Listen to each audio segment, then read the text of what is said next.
This podcast is on simple organic chemistry. Organic chemistry is the study of carbon-based compounds.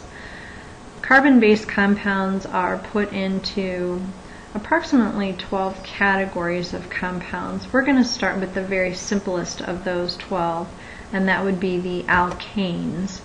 The alkanes are very simply hydrogen and carbon bonded together in single bonds. They are named according to the number of carbons in the structure. So as you can see on the slide here, the formula CH4 is called methane. The meth refers to one carbon. The ANE refers to the fact that there are only single bonds in there. So that would be a carbon with 4 bonds around it, each attached to a hydrogen. The second compound, ethane, then, the ETH, the F part, refers to the fact that there's 2 carbons in that structure, and again the ANE refers to the fact that they're all singly bonded. So the 2 carbons are bonded to each other, and then the 6 hydrogens are bonded around the outside of the compound. C3H8 then is propane. The PROP refers to the fact that there are 3 carbons, and then the ANE refers to the carbon-hydrogen single bonds.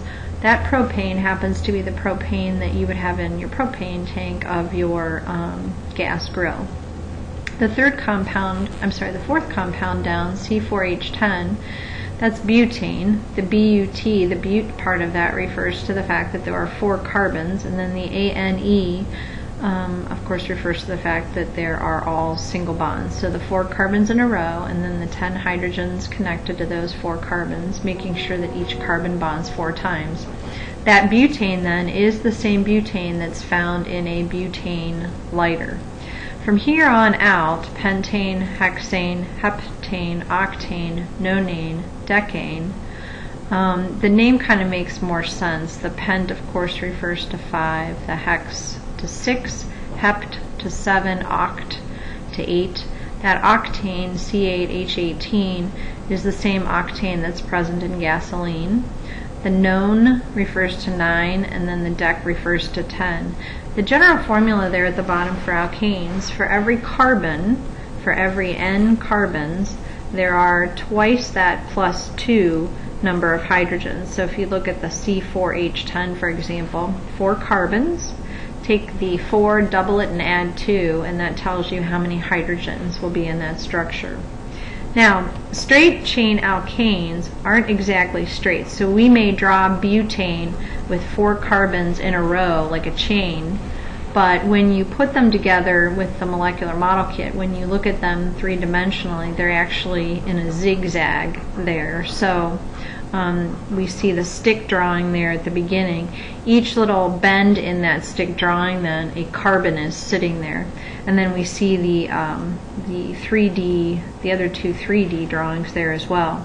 Now there are short ways to draw these alkanes, and we simply draw them as sticks. So we have the beginning carbon in our 4 chain, and then we have the ending carbon in our 4 chain, and then the 2 carbons in between are at the little bends. So you can see here when we label them that in butane, carbon 1 is explicitly stated there. Carbon 2 is a carbon with 2 hydrogens on it. Carbon 3 is a carbon with 2 hydrogens on it. And then the CH3, of course, is the 4th carbon. So when we draw those sticks, it's implied that there's hydrogens on those 2 middle carbons. So again, this is a short way of drawing an alkane. Now, with alkanes, as with all organic groups, you can have isomers.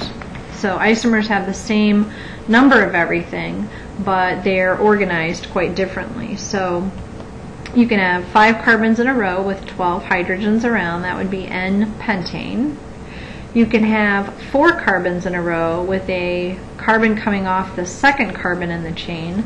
If you counted up all the carbons and all the hydrogens, you would have carbons. Your carbon number would be 5, your hydrogen number would be 12.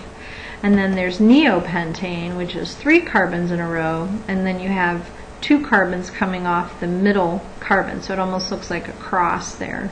These are isomers of each other, and they They would have, of course, different properties. They may have different boiling points, they may have different melting points, they may react chemically differently. So these are isomers. Same chemical formula, but different arrangement of the molecules.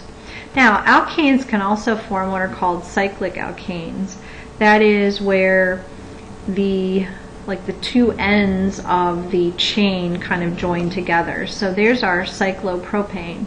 So we have a carbon at each of the intersections with 2 hydrogens bonded to each of those carbons.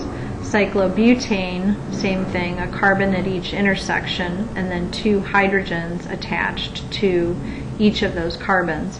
And then we have cyclopentane, which is 5, cyclohexane, 6, and then cycloheptane, which is 7.